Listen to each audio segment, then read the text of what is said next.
తెనుగోళ్ళు ఇచ్చిన శిల్పక పండ్లు తేనె మామిడి పండ్లు తీయంగా తిందామె తీరొక్క పండ్లు చిలక నేరేడు పండ్లు కాబోళ్ళు ఇచ్చిన మక్క కంకులు అవి పాల కంకులు కాల్చుకొని తిందాము కందికాయలు పచ్చి పల్లికాయలు గుజారి గుజారి మామిళ్ళ కిందో నల్ల మామిళ్ళ కింద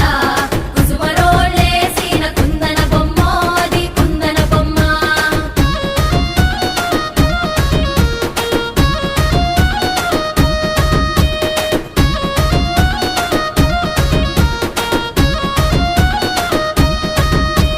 బెస్తోలు పెట్టిన పచ్చి చేపలు